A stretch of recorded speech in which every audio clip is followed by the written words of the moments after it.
Okie dokie. So I'm starting off with, as you said, probably the one film that if people have heard of a South African film, it's District 9. I was shocked to discover it was released in 2009, so it's a long time ago. But I feel that a lot of its themes really hold up today. What I really love about it, it's directed by a guy called Neill Blomkamp, who also did Chappie, which we could potentially talk about as well in 2015.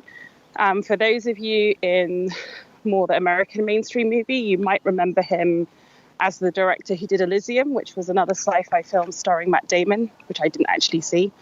But 2009 was his, I guess, breakout hit, and also the breakout hit of its star, Sharlto Copley, who for a while got a bit of play in some of the mainstream American films too. It's set in Johannesburg, and it's kind of like, as all his films, a bit of a dystopian future with Joburg kind of on the verge of social and economic collapse. Those of you who've been to Johannesburg, as I have, will know that that's not far off the truth. But what I really love about it is it takes, typical mainstream films, if there's an alien invasion, the aliens are coming usually with superior weaponry and intelligence, and they may come in peace or not, but they're definitely on top of humans. Whereas in this one, they kind of come and they're hovering over Joburg rather than Manhattan. And they're really sick. They're really not in a good state. And eventually what happens is humans kind of make contact and they come down to Earth as kind of like refugees, sickly refugees. And they're herded into a ghetto, word used advisedly, called District 9. And so you obviously are then straight away in these parallels to the situation in South Africa under apartheid, where you had a population, admittedly a majority population in that case, put in ghettos and kept away from the main white population. And so Sharlto Copley plays a cop, I guess, called Vickers van der Merwe. And he's one of these like complete Jobsworth bureaucrats. He likes to sort of, have the law on his side and impose it to the 9th degree. And he starts off basically as quite an unpleasant chap. But as the movie goes on, it becomes kind of like a crazy buddy movie almost, where you see him softening towards the aliens, or the prawns as they call them, derogatorily, if that's the word. I don't want to give away the reason why, or the kind of the dynamic reason why he might decide that he might want to sort of take the prawns to his heart. But and it ends in a sort of like quite gonzo sort of buddy action movie. So it's part sci-fi, part action. It's also done in a way that I really like, which is almost like trying to replicate documentary. So there's kind of fake documentary footage, you get vox pop, CCTV. So I feel as a film, it's quite sort of innovative in sort of how it makes a collage to create its impact. But obviously just a very, very on-the-nose political satire, which I think, in our current day, where there's still, suspicion of immigrants and refugees and the other, it's a really good film. I watched it this week and I loved it when it came out, and I felt it really held up. So curious to see what the rest of you think. Yeah, I love this film. It's probably one of my favorite science fiction films. I loved it when it came out, and I loved watching it again. And I think it's just a great mix of action and ideas. Like, it's a really compelling film just on an action point of view. It's really imaginatively created. I love the sort of pseudo-documentary presentation, for at least, for the first third of the film. I love the really grungy aesthetic. Like, it's not a glossy, it's obviously, there's elements of futurism and science fiction, but it doesn't have that glossy sheen of a lot of science fiction films, especially that we're used to now, like it's the Marvel Cinematic Universe. It's much more like this kind of 80s RoboCop, Terminator, alien grunginess, and that combined with the sort of found footage aspect just makes it feel really real and lived in and sort of textual. And yeah, I loved it. What did you guys think? I was really shocked when Bina had said it was 2009 because I remember at the time I did know about the film, but I haven't watched it until this week, really. but I didn't know about it at the time when it was released. I think I seen, it was number one at the box office. I had seen that, but I had always thought that it was much later than 2009, so maybe like 2012, 2013, because the first thing I thought when I seen the title District 9 is I thought of the Hunger Games, and, there's a place in that series called District 9. I know that the movie wasn't about that, but it just stood out as, the Hunger Games. So, yeah, surprising that it was 2009, which is before I even read The Hunger Games. But yeah, really loved this film, loved the style of it. Bina points out in the document about the documentary style of it and the interviews, the way they talk about it on the news, and then they flip to drama with and how, of course, the main character interacts with the aliens. So yeah, really loved that, and great choice, Bina. Really enjoyed the film. Yeah, and the way like the sort of opening explanation of the film is describing something that's happened, and the fact that it's set in South Africa, it's set someplace we're not usually have a lot of knowledge about necessarily. At least here in Australia, it almost has this aspect of like, wait, was this something that actually happened? Like the fact that it's presented so realistically, or using the sort of modes that we associate with credibility and authenticity, with all these very, very stoic talking heads and this grainy footage, and I don't know, it was just really well done and believable. Did they say that the alien spacecraft that had been there for 20 years? Yeah, I think the initial landing of the initial arrival of the spacecraft was in the 80s, and then that's where they broke into it and found all of these dying aliens, and they set up District 9. And initially it was, had a lot of oversight, and there was a lot of pressure on them to treat the aliens humanely, but eventually it was taken over by this corporation and sort of fell into decline, and there's a lot of racial or speciest tension with the surrounding communities, and then gradually the prawns were more and more dehumanized and oppressed over time. So there's a sort of it does a really great job and a really efficient job of creating this world and this sort of history to this world, where it's sort of presenting a kind of a believable society. And I think I read somewhere that many of the interviews, or at least a few of the interviews where some of the locals are describing their disdain for the prawns, were actually taken from interviews about people talking about disdain for just refugees in general, and they've just kind of copied and pasted, actual news footage into it to make it look like they're talking about the alien species, but they're really just talking about other groups of people that have come into South Africa. Yeah, it's really on the nose. I remember at the time when this came out, in Britain, we had the brewings, right, of the anti-immigrant feeling, and there was a big refugee camp in Songat. So a lot of the refugees coming to England sort of end up in France on the coast in a big kind of holding pen, which looks very District 9-ish. And yeah, you could literally watch this film, then switch on the 9 o'clock news and see very similar phraseology. So it's just on the nose. It really gets it right. But I love when Neill Blomkamp, I think in all of his films, he manages to sort of, they're not 3.5 hour epic Avengers Marvel type runtimes. They're quite lean relative to modern sci-fi action films. And he does have a talent for really creating and establishing a world, right? I think it's quite amazing how he does that with his writing and how he uses footage.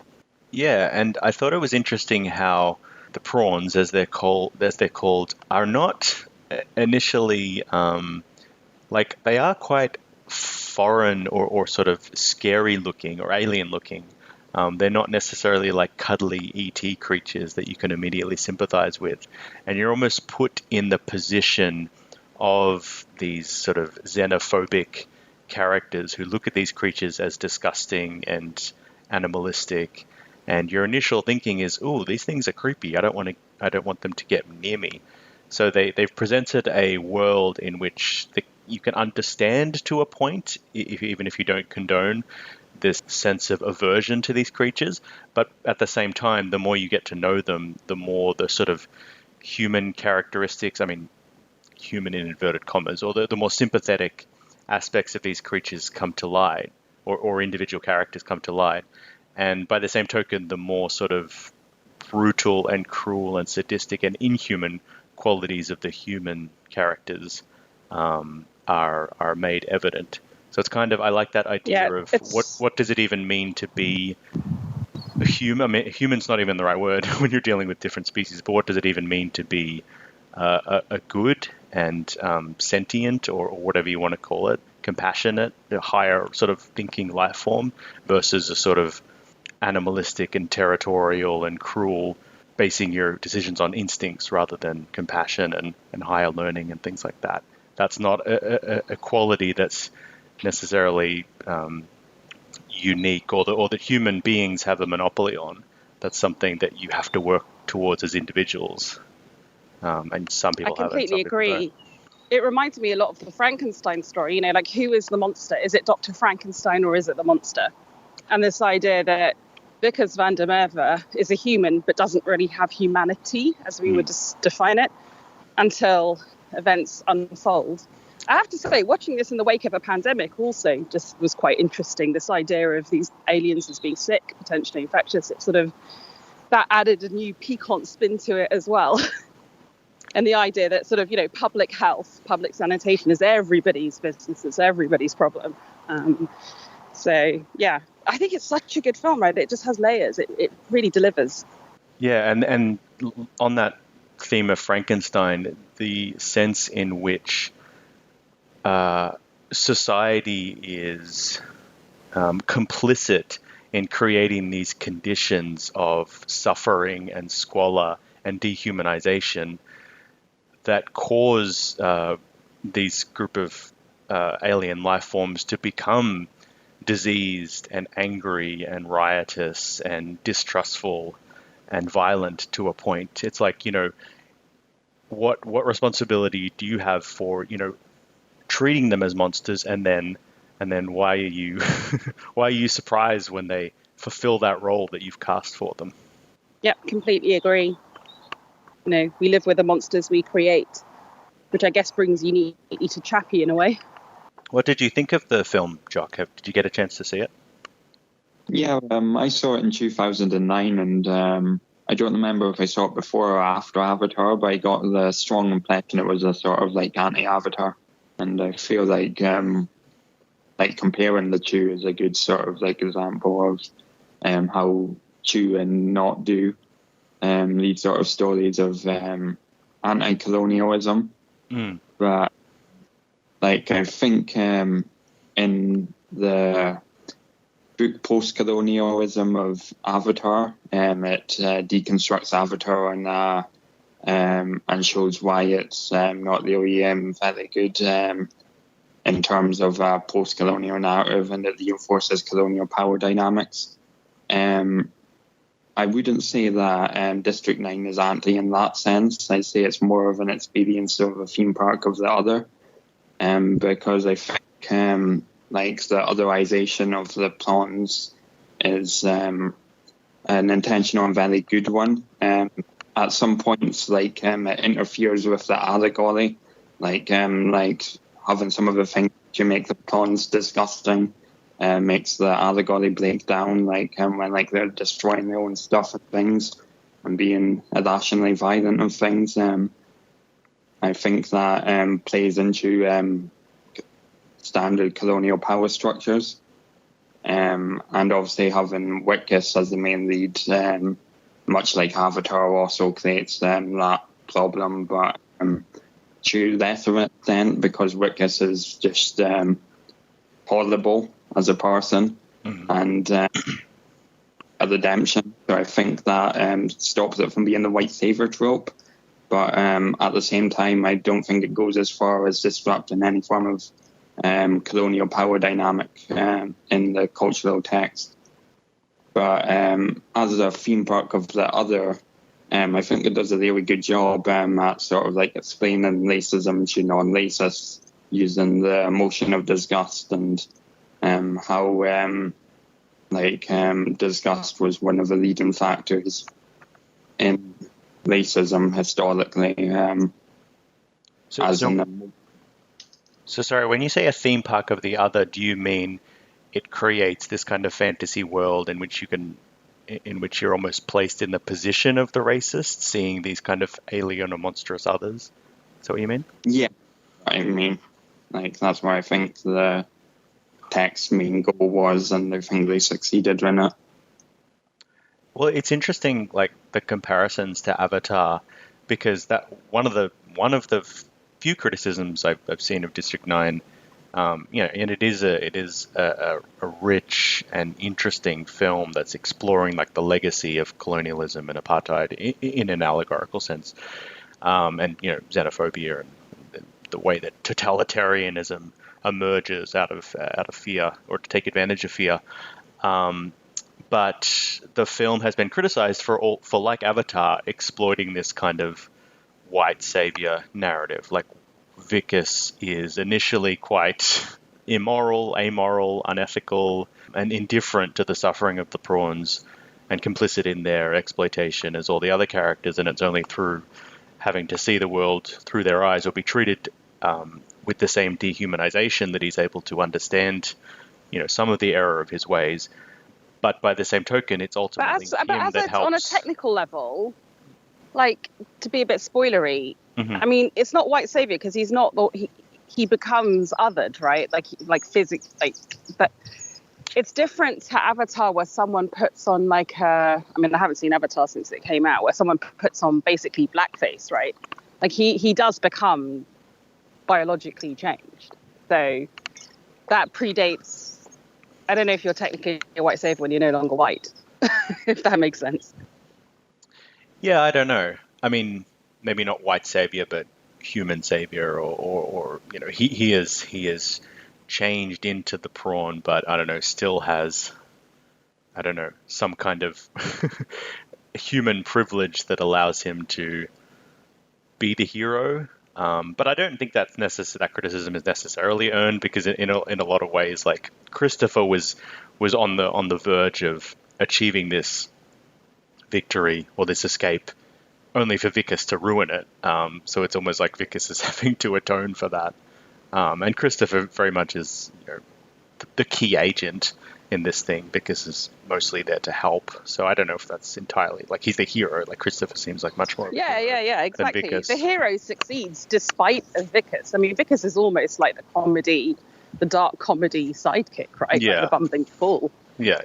Yeah, I don't agree with that criticism, but I know some people, that's something that's been kind of leveled against it. Yeah, there's also some problematic racial coding within the text, but I don't think that was intentional. Yeah, the sort of Nigerian warlord / cannibal is a bit strange to have in a film about racism, and then to have that sort of. Well, it's the one thing that both white and black South Africans are united in, isn't it? Is their despicable Nigerian hatred. Oh dear, that made me laugh though, because my family was born in Kenya, and like within Africa, there are kind of like just how like English people would have tropes about Scots and vice versa. There are like Kenyans would view Ethiopians, and like it just struck me as almost, well, am I giving it too much credit and saying it's kind of satirizing that too? Like, let's make a comedic baddie. I don't know. It felt very true to form though. Yeah, and I guess to me that character is, to me, just as sort of grotesque and villainous as the military captain that operates on behalf of the corporation, in a way that captain is able to create far more misery and suffering than this sort of petty warlord.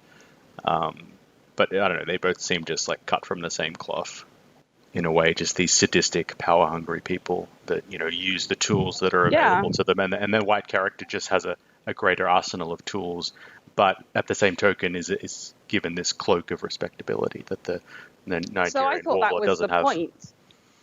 Yeah, that basically you've got the Nigerian warlord who's the stock baddie in the sort of South African media context, and then you're making this powerful point about how, well, the white guy running the corporation, or the sort of with the military heft of the, so to say, respectability of being a corporate man, is just as bad. But as I say, maybe I'm just being a bit too generous and it wasn't as intended as that. Yeah, it's hard to say. Like, I can see why people would be upset about it, but yeah. I don't have any strong opinions on it. It might have just been a blunder. Yeah, I don't know. I loved it. I don't really have much more to say about it, but it's an awesome science fiction film. I think it's just, I can watch it again and again. It's just eminently rewatchable. It's interesting and complex, but at a basic level, it's just hugely entertaining.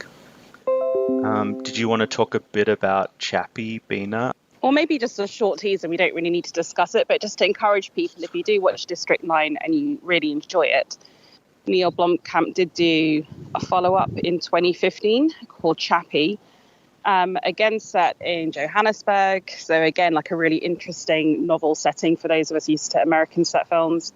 And this time the topic is AI, but a lot of the themes are similar. So basically you've got a very early Dev Patel who's created an AI robot that gets kidnapped. And this very childlike, beautiful, kind of whimsical character gets taken in and becomes essentially a sort of mean, angry teenager, one might say, nicknamed Chappie, who goes a bit violent. And I think it speaks to what we were saying in District 9 about if you take something inherently good and then just treat it or put it in an environment where you're going to bring the worst out of it or give it bad examples, are you going to be that surprised, when it turns out to have violent tendencies? So I think this one is much more, it's less about apartheid, although linked, and much more about the breakdown of law and order. And I think that, that's obviously a massive topic in South Africa, even in contemporary, or maybe even more so in contemporary life. You also get Chappie being played in motion capture by Sharlto Copley. So I think this is probably the era when a lot of the gains we'd seen from Lord of the Rings and Smeagol were being put into greater use. And I think it's a really brilliantly, darkly comic turn by Copley. I think he's really interesting. I don't think it's as sophisticated as District 9. I think that is in some ways the better film, but it's just I find it to be still incredibly enjoyable and sort of, in some senses, far more funny because the character of Chappie is just rendered very brilliantly. So, yeah, that's just a little quick suggestion that if you like District 9, maybe check out Chappie too. Yeah, it was a fun film. Only problem is a minor nuisance is that Blomkamp just keeps on not playing by his own rules. He'll set up rules for how the AI works, then just forget about them and ignore them. Yeah, I think that's probably valid. I think he probably cares more about the political and social satire than the sci-fi. So if you're a true sci-fi purist, maybe he's not the director for you. But if, like me, you're more interested in the sort of political social satire and just want a good time, then maybe he's more for you.